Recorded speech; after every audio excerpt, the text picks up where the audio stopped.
Pessoal, literalmente o governo Lula, né, tá fazendo o Brasil virar um páreo internacional, passando vergonha internacionalmente.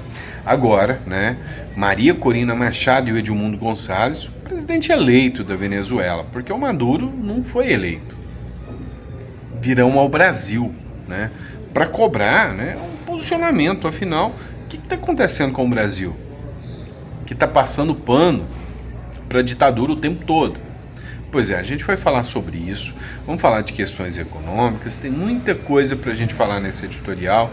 Então não esquece de se inscrever, curtir, compartilhar, isso é muito importante. E a gente volta, né, agora para a tela do celular para mostrar para vocês o que está acontecendo no Brasil.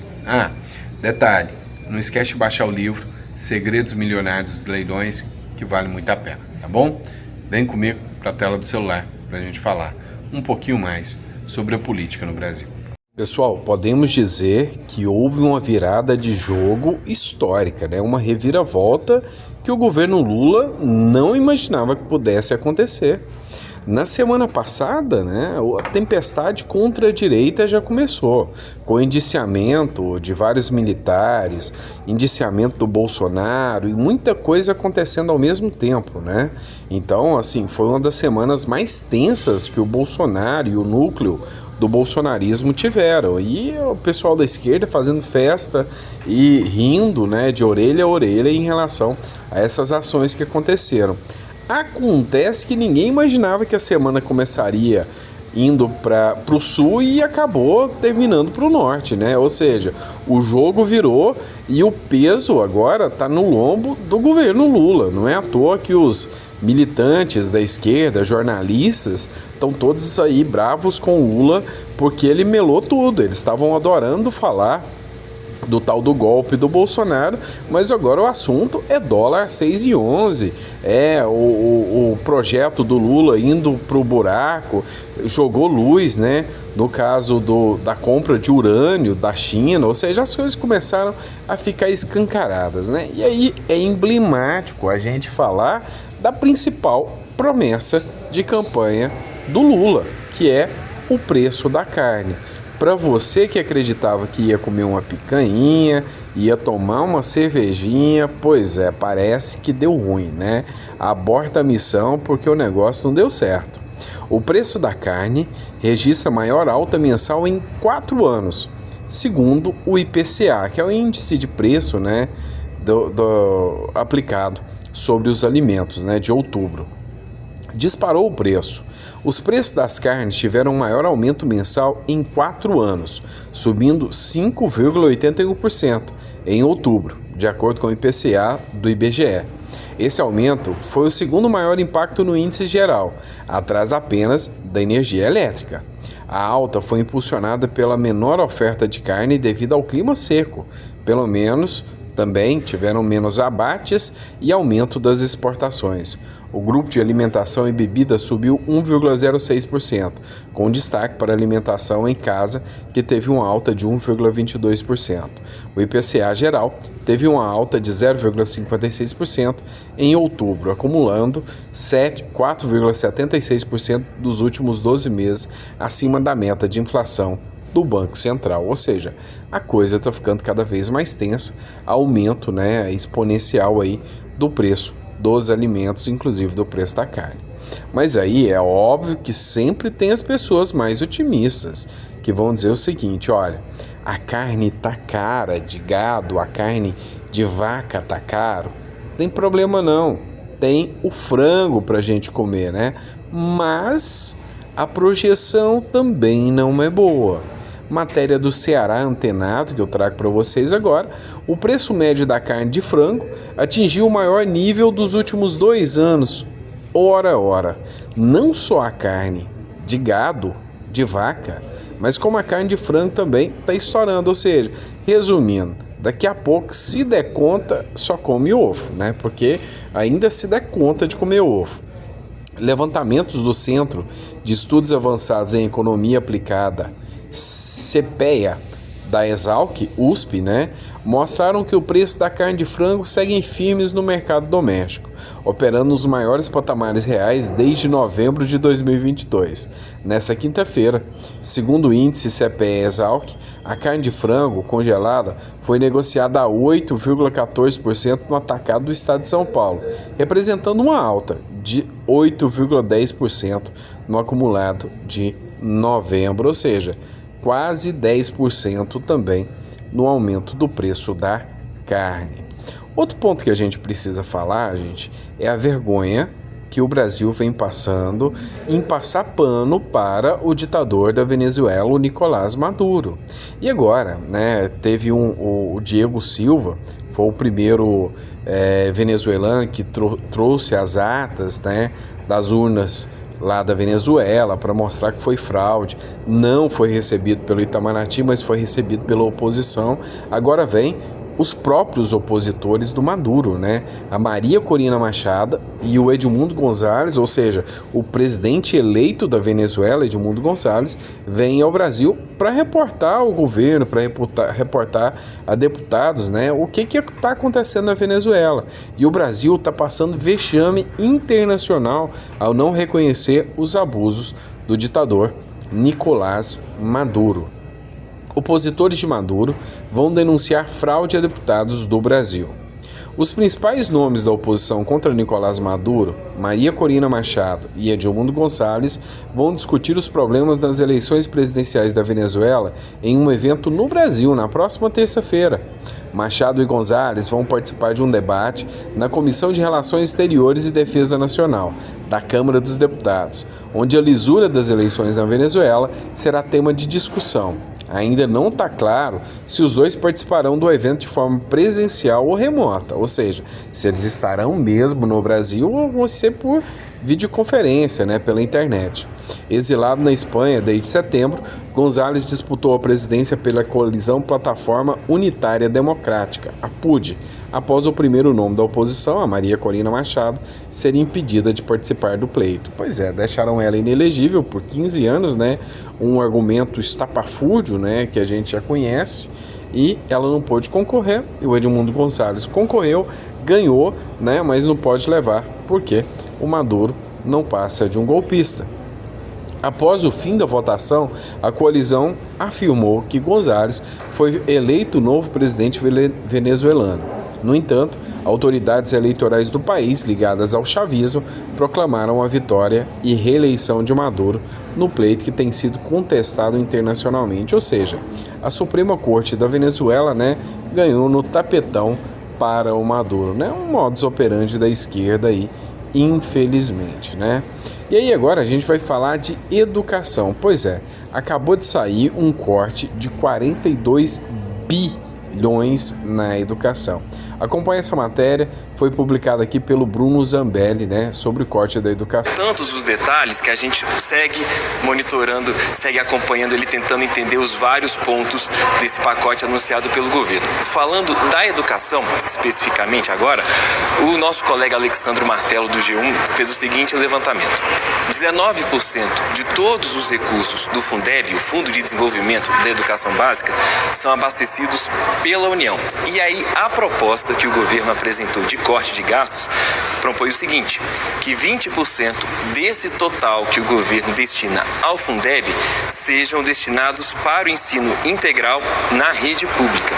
E então, o próprio governo diz qual é o impacto dessa medida em relação ao Fundeb. O governo já calcula, ao todo, de 2025 a 2030, o impacto negativo é de 42 bilhões e 300 milhões de reais. O governo, inclusive, detalha, Júlia, ano a ano, qual vai ser o impacto. Por exemplo, no ano que vem, 4 bilhões e 800 milhões de reais. Em 2030, esse valor dobra, chega a 9 bilhões e meio de reais. Então, o impacto total dessa medida supera os 42 bilhões de reais que podem deixar de ser investidos, então, no Ministério da Educação. Em tantos os É a pátria educadora, né, pessoal? Mas o que a gente observa disso aqui? Né? O corte da educação vem num momento em que o governo Lula realmente tem que fazer cortes, mas não na educação. É impressionante como o governo, sabendo que os gastos estão exacerbados, absurdos, em vez de cortar no ponto necessário, onde efetivamente precisa, né, ele corta onde não poderia, que é saúde, segurança e educação. Esses 3 pontos são as pedras basilares, né, da sociedade. Mas não, ele vai lá e corta em educação. Não poderia ele simplesmente diminuir ali de quase 40 ministérios para 10, 12 ministérios? O mercado ia recepcionar muito bem. Agora não, os cortes são na educação. E aí eu achei interessante porque o Bruno Souza fez uma publicação tratando exatamente disso, né? Da educação, citando a matéria do G1, né? Ele escreveu o seguinte: menos armas, mais livros, virou um mantra nas campanhas petistas, enquanto Lula e o Haddad criticavam os cortes na educação. Mas agora, quem está cortando bilhões da educação? Eles mesmos, né? E aí ele cita aqui a matéria do G1, corte de gastos, educação perde 42,3 bilhões até 2030. Alvo são verbas do ensino integral. E aí o Bruno Souza escreve o seguinte: 42,3 bilhões cortados da educação até 2030 é o que pretende o governo do PT. O principal alvo, o ensino integral, justamente a modalidade que era o objeto da campanha do Lula. O mesmo partido que acusava o governo anterior de desmonte educacional, agora corta bilhões da educação. Isso não é prioridade, é contradição. Antes criticavam cortes, agora lideram o maior corte à educação integral em anos. Essa é a essência do discurso petista: acusar o oponente dos erros que eles mesmos cometem. Quando o Bolsonaro fez ajustes fiscais, era um ataque à educação. Agora, com o PT, chamam de responsabilidade fiscal. 2 pesos, 2 medidas. Mas vamos lá.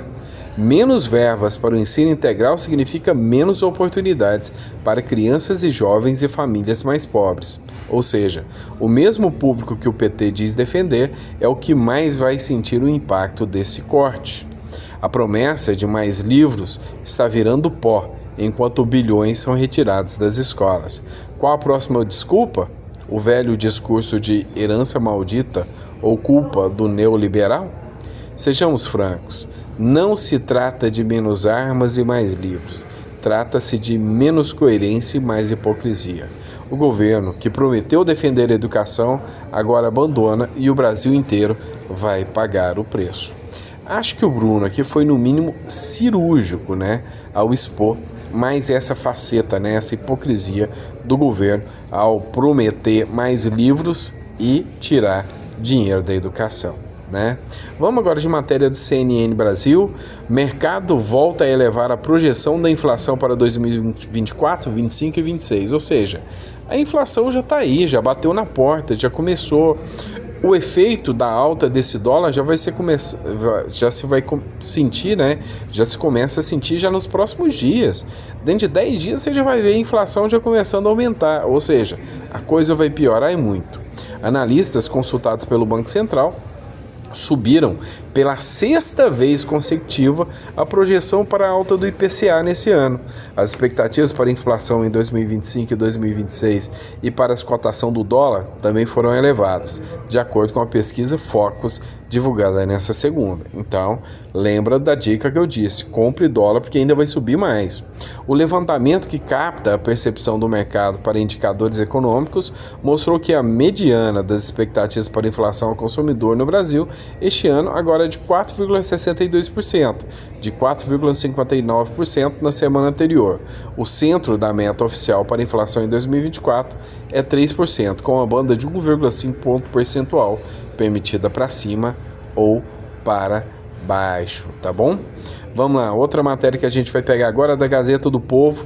Lula disse que quem apostasse na alta do dólar iria quebrar a cara. A moeda bate em 6,11. Pois é, então quem apostou na alta do dólar quebrou a cara, porque o dólar subiu mesmo, né? Subiu, quebrou a cara de toda forma, porque todo brasileiro quebrou a cara. Pelo menos quem já sabia da alta do dólar, né, fez o que eu orientei a fazer, correu lá e comprou dólar, né? Em junho desse ano, durante o discurso de abertura da 3ª reunião do Conselho de Desenvolvimento Econômico Sustentável, o Conselhão, o presidente Luiz Inácio Lula da Silva diz que quem apostasse na alta do dólar iria quebrar a cara. Pois é, quebrou nada, né? Nessa sexta-feira, por volta das 10h30 da manhã, o dólar era vendido a 6,11, ultrapassando o recorde de 5,98 no fechamento de quinta-feira. A alta da moeda americana, frente ao real, atingiu seu ápice após o anúncio do pacote de corte de dados de gastos do governo, né?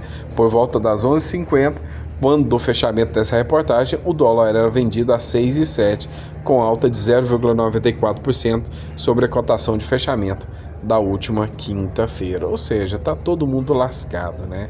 Todo mundo literalmente lascado.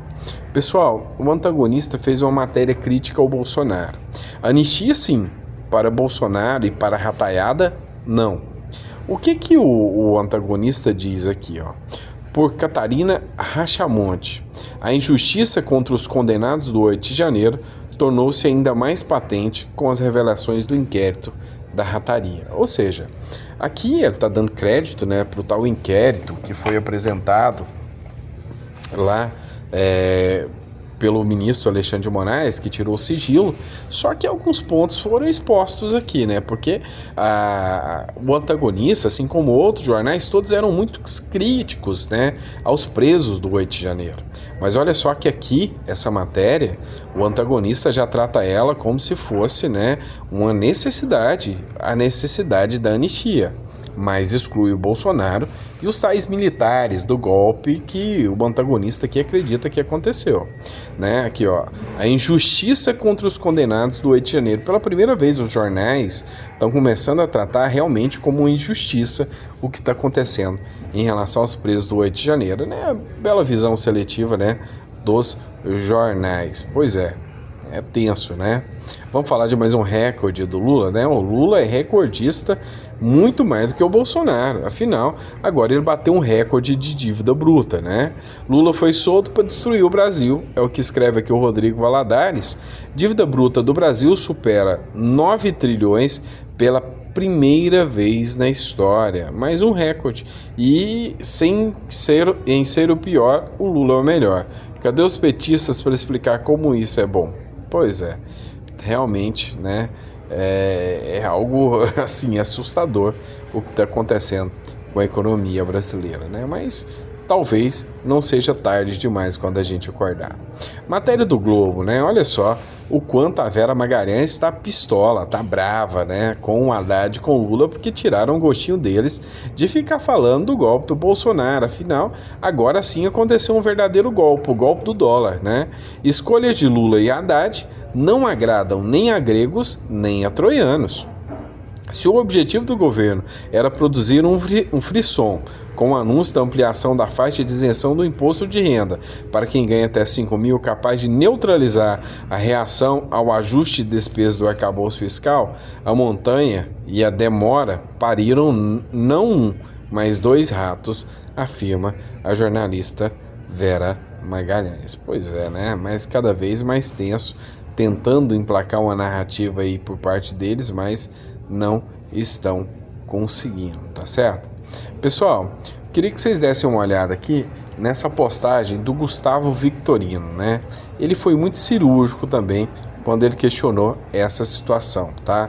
Acompanhe aqui, só para vocês observarem aqui. Vocês foram enganados. Gente com câncer que não paga imposto de renda, tu vai passar a pagar. Aí vem, vamos cobrar o imposto dos super ricos. Sim, vão cobrar imposto, os super ricos vão se mandar, amigo. Você pensa que o dólar subiu por quê? É a destruição da economia brasileira por parte de um governo que é irresponsável, inconsequente. Os problemas estão só começando. Anotem, esse dólar acima de R$6 vai chegar na prateleira do supermercado no máximo em uma semana, 10 dias. Podem anotar. Vai piorar. E muito. O imposto de renda, só acima de 5 mil, espera até 2027, porque o outro governo que se vire. Ministro Paulo Pimenta, pegamos um país destruído economicamente, 56 bilhões em caixa, superávit, e eles entregam com mais de 100 bilhões de déficit. Só as estatais, mais de 7 bilhões. E não fechou o ano ainda, vai ser pior. Aí vem esse pacote que eu classifico como ridículo, porque é por enganação. Vocês foram Pois é, o negócio tá tenso, né? E eu acho que o Gustavo Victorino, é uma figura muito sensata, né, nas críticas que ele faz, e aqui ele faz uma crítica muito ponderada. Realmente estão destruindo o Brasil com essas medidas econômicas que estão acontecendo, tá certo? Pessoal, é isso. Espero que você tenha gostado da nossa editorial. Se gostou, deixa no comentário, curte, compartilha, e a gente volta daqui a pouco, né, o editorial das 9 horas para vocês, tá bom? Grande abraço, fiquem com Deus e até a próxima.